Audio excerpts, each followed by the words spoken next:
యేసుక్రీస్తు శ్రేష్టమైన ఉన్నతమైన నామంలో అందరికీ వందనాలండి. దేవాది దేవుని మహాకృపను బట్టి ప్రతి ఒక్కరికి నా ప్రత్యేకమైన వందనాలు తెలియజేస్తూ ఉన్నానండి. ఈ వాక్యాన్ని అనేక మందికి షేర్ చేయమని అడుగుచున్నాను. దేవాది దేవుడి దినాన్న మనతో మాట్లాడుచున్న అంశం ఏంటంటే, నీవు దేవునికి విరోధంగా పాపం చేస్తున్నావా అనే అంశం ద్వారా ఆయన దినాన్న మనతో మాట్లాడుచున్నారు. ఏంటి పాపం అని చూసినట్లయితే, సమూయేలు మొదటి గ్రంథం 12వ అధ్యాయం 23వ వచనము, నా మట్టుకు నేను మీ నిమిత్తము ప్రార్థన చేయుట మానుట వలన యెహోవాకు విరోధముగా పాపము చేసిన వాడు నగుదును, అది నాకు దూరమవును గాక, కానీ శ్రేష్టమైన చక్కని మార్గము మీకు బోధింతును. మరి దేవునికి విరోధంగా మనం పాపం చేసే వారిగా ఉన్నాము ఒకసారి ఆలోచించాలండి. ఇది నా అంశం ద్వారా ఆయన మాట్లాడుచుండగా మనము ఎన్నో వాక్యాన్ని విడిచిపెట్టుకున్న మన హృదయాల్ని, మన యొక్క జీవితాల్ని సరిచేసుకునే వారు ఉండడానికి మరి దేవుని కృప చూపించేలాగా చిన్న ప్రార్థన చేద్దామండి. మహోన్నతుడా, మహిమగల రాజా, సర్వోన్నతుడా, సర్వాధికారి, నీకు వందనాలు తండ్రి. నాయన మేము పాపంలో తండ్రి నాయన తిరుగుచున్నామేమో, నాయన పాప మార్గంలో వెళ్ళుచున్నామేమో తండ్రి. నాయన నీకు విరోధంగా పాపం చేసే స్థితిలో జీవిస్తున్నామేమో ఒక్కసారి జ్ఞాపకం చేసుకోండి. ఒకవేళ మాలో పాప జీవితం కలిగి ఉంటే ఆ యొక్క పాప జీవితాన్ని మా యొక్క జీవితాల్లో నుంచి తొలగించుకుని నీకు ఇష్టమైన బిడ్డలుగా నాయన నీకు ఇష్టమైన జీవితాన్ని జీవించేవారుగా ఉండడానికి కృప చూపించండి అయ్యా. మాట్లాడుచున్న ప్రతి లేఖనను బట్టి నీకు వందనాలు నాయన. మీరే ఉండి నాతో మాట్లాడమని ప్రభా. నాయన నాకైతే ఏమీ లేదు నాయన ప్రభా, అయినప్పటికీ నువ్వు నడిపించి మాట్లాడుచున్నావు ప్రభా. నాయన నీ చిత్తము నీ యొక్క మార్గము ఏదైందో ప్రభా మాకు తెలుపమని ప్రభా. నీకు ఇష్టలుగా జీవించేవారు ఉండడానికి సహాయం దయచేయమని చిన్న ప్రార్థన దీన ప్రార్థన సన్నిధానం చేర్చుకోమని నజరేయుని నామములో అడుగుచున్నాను తండ్రి, ఆమేన్. మనము దేవునికి విరోధంగా పాపము చేయకూడదని దేవుని వాక్యం సెలవిస్తుంది. ఒకవేళ దేవునికి విరోధంగా మనం పాపం చేసేవారు ఉన్నామేమో ఒకసారి మనం పరిశీలన చేసుకోవాలని. ఎందుకంటే మరి పాపం అనగా మనం అనుకుంటాము, వ్యభిచారం చేయడం పాపం అనుకుంటాం, దొంగతనం పాపం అనుకుంటాం, మరి ఇంకా విగ్రహారాధన పాపం అనుకుంటాం. అది కాదు, కానీ పాపం అనగా దేవునికి ప్రార్థన చేయకపోవటం కూడా పాపమేనంటండి. మరి వ్యభిచారం అనగా, దొంగతనం అనగా, ఈ యొక్క విగ్రహారాధన అనగా కొంతమంది మాత్రమే చేస్తారు. మరి ప్రార్థన జీవితాన్ని లేనివారు ఎంతోమంది ఉంటారండి. ఎంతోమంది ప్రార్థన జీవితం లేకుండా, దేవునికి ప్రార్థించకుండా మరి ప్రతిదినము పాపం చేసేవారుగా ఉన్నారేమో ఒకసారి మనం పరిశీలన చేసుకోవాలి. ఇక్కడ సమూయేలు గారు తెలియజేస్తూ ఉన్నారు, మరి మీ పక్షంగా, ఎవరి పక్షంగా అండి? ఇశ్రాయేలు జనాంగం పక్షంగా మరి నేను ప్రార్థన చేయకపోవడం ఏంటి పాపమని ఆయన మరి తలంచుచున్నట్లుగా చూస్తూ ఉంటాం. దేవునికి ప్రార్థన చేయకపోవడం పాపమని దేవుని వాక్యము సెలవిస్తుంది. మరి మనము దేవునికి ప్రార్థించే స్థితిలో ఉన్నామా? ప్రార్థన చేయలేని స్థితిలో ఉన్నామా? దేవుని కొరకు మనం జీవించేవారుగా ఉన్నామా? మరి దేవుని కొరకు జీవించలేని స్థితిలో ఉన్నామా? ఒకసారి మనము పరిశీలన చేసుకోవాలి. మరి ఈ వాక్యము మనము తెలుసుకున్నామంటే మరి ఈ వాక్యం ద్వారా మనం ఏం నేర్చుకోవాలండి? ఏ పాపం చేయకుండా ఉండాలి? ఈ వాక్యం తెలిసిన ప్రతి ఒక్కరు కూడా ఏం చేయాలి? మరి ప్రార్థన చేయడం అనేది మరి మానకుండా ఉండాలండి. ఎందుకంటే ప్రతి ఒక్కరూ ప్రార్థన చేయాలి. అంటే ప్రార్థన చేయకపోవడమే పాపమని దేవుని వాక్యం సెలవిస్తుంది. మరి అలాంటి వారిగా మనము జీవించినట్లయితే మరి మన యొక్క జీవితాలు దేవుడు అభివృద్ధి పరుస్తారు. చాలామంది జీవితాల్లో ప్రార్థన అనేది పరిస్థితులు మార్చినట్లుగా చూస్తూ ఉంటున్నాం. అలనాడు కూడా ఇశ్రాయేలు జనాంగము ఐగుప్తు యొక్క బానిసత్వం కింద ఉన్నప్పుడు వాళ్ళు దేవునికి మొరపెట్టుకున్నారండి. వాళ్ళు పడిన బాధ, వేదన ఎవరు చూస్తారు? వారి మొర దేవుడు విని మరి పైనుంచి ఆయన దిగి వచ్చినట్లుగా మనం చూస్తూ ఉంటాం. వాళ్ళ పడిన బాధని, వాళ్ళు చూసిన అవమానానికి దేవుడే దిగి వచ్చినట్లుగా మనం చూస్తూ ఉంటున్నాం. వాళ్ళ బాధను చూసి వాళ్ళ యొక్క బాధల కష్టాలని తీర్చడానికి మోషేని అహరోన్ని దేవుడు ఏర్పాటు చేసుకున్నట్లుగా మనం చూస్తూ ఉంటాం. అలాంటి ప్రార్థనా జీవితాన్ని మనము కలిగి ఉండాలి. మొదట ప్రార్థన చేసిన తర్వాత ప్రార్థనా జీవితంలో నుంచి తొలగిపోయేవారు ఉండకూడదండి. మరి ప్రార్థనా జీవితంలో ఎన్ని సమస్యలు వచ్చినా, ఎన్ని కష్టములు వచ్చినా కూడా మరి వాటిని మనము తట్టుకునే శక్తి కలిగి మరి దేవుని కొరకు నిలబడేవారు ఉండాలి. ఇశ్రాయేలు జనాంగం మరి ఆ యొక్క బానిసత్వం నుంచి తీసుకురావడానికి మోషేని ఏర్పాటు చేసుకున్నప్పుడు ఆ యొక్క తీసుకొచ్చే క్రమంలో మరి కొన్ని ఆహారం లేని పరిస్థితులు కలిగినాయండి. వాళ్ళకి ఏ కష్టము కలగలేదు, కానీ మరి మంచినీళ్ళు ఆహార విషయంలో మరి దేవుడు ఏ లోటు చేయలేదు. ఆకాశం నుంచి మన్నాన్ని కురిపించినప్పటికీ కూడా దేవుని మీద వాళ్ళు సనిగులాట మనం చూస్తూ ఉంటాం. అంటే అవసరాన్ని బట్టి వాళ్ళు ప్రార్థన చేస్తారు. మరి ఆ యొక్క అవసరత నుంచి వాళ్ళని విడిపించి నడిపిస్తున్న సమయంలో వారు దాంట్లో నుంచి తొలగిపోయి దేవుని ఇష్టానుసారంగా వారు మాట్లాడినట్లుగా చూస్తూ ఉంటున్నాం. ఆయన మీద సనుక్కుని మరి అనేక విధాలుగా వారు మాట్లాడినట్లుగా చూస్తూ ఉంటాం. ఆహారం కోసము లేకపోతే మంచినీళ్ళ కోసము మరి వాళ్ళు దేవుని మీద సనుక్కున్నట్లుగా చూస్తూ ఉంటున్నాం.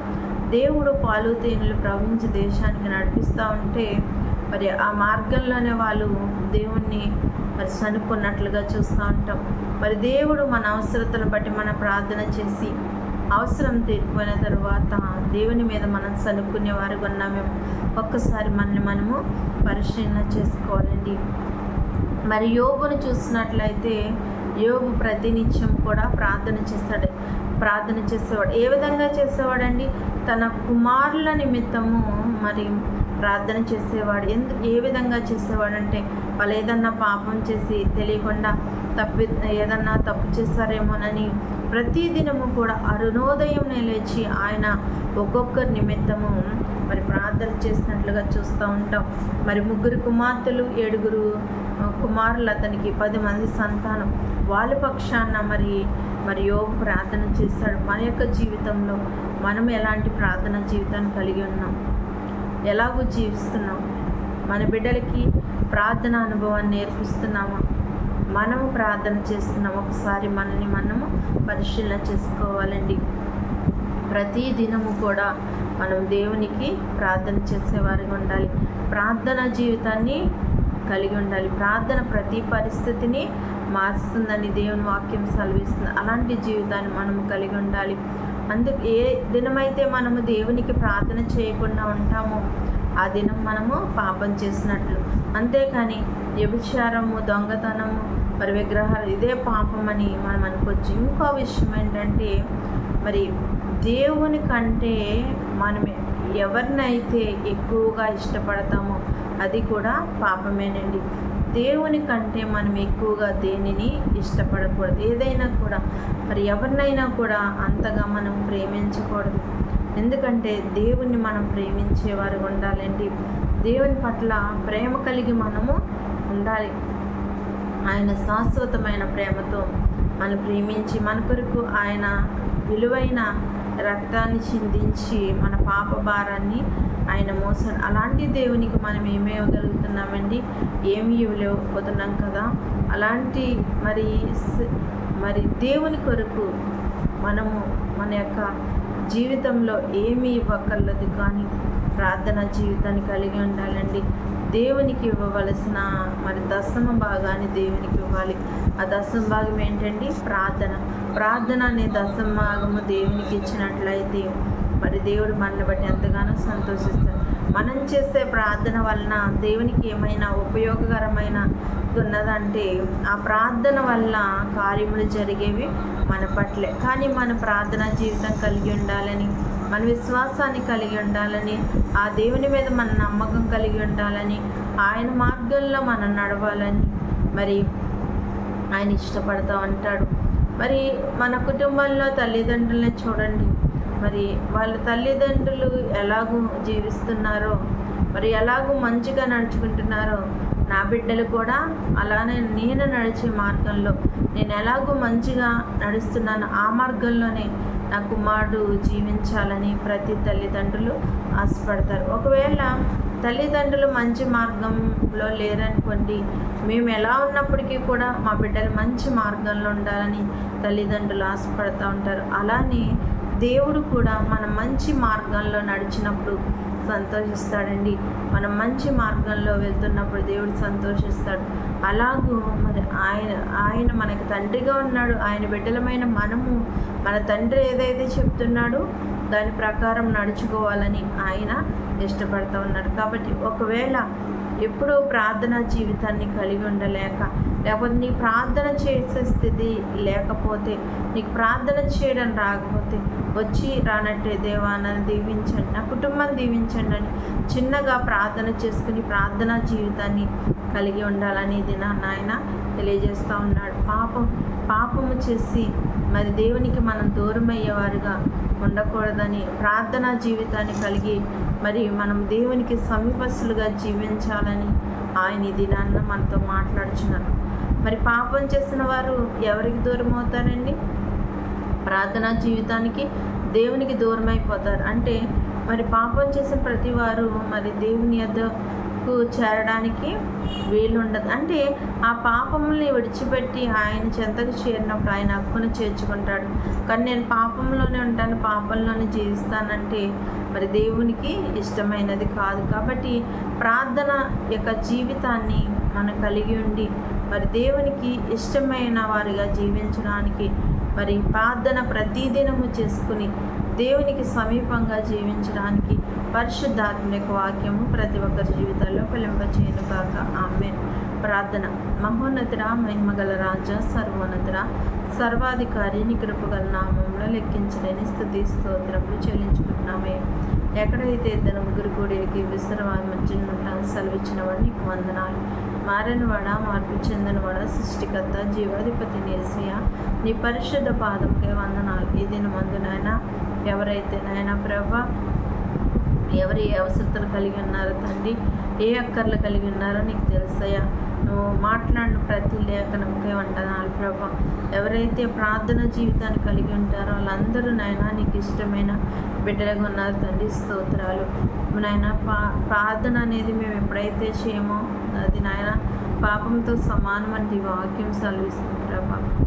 దొంగతనం, వ్యభిచారము నాయన ప్రభా, నాయన ఇవే పాపము కాదు కానీ తండ్రి, నీకు నీ సన్నిధానంలో నిన్ను ప్రార్థించకుండా జీవించడమే పాపమని నీ వాక్యం సెలవిస్తుంది. నీకంటే ఎవరినైనా ఎక్కువ ఇష్టపడతాం, అది పాపమని దేవుని వాక్యం సెలవిస్తుంది ప్రభా.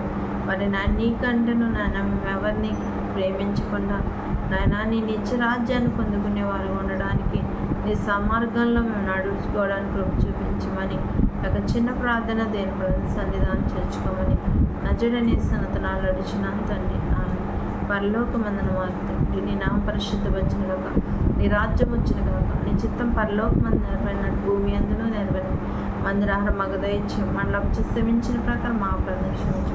మమ్మల్ని శోధన జాగ్రత్తను తప్పించు. రాజ్యము, శక్తి, మహిమ నిరంతరం నీవు నా తండ్రి. ఆమేన్. అందరికీ వందనాలు.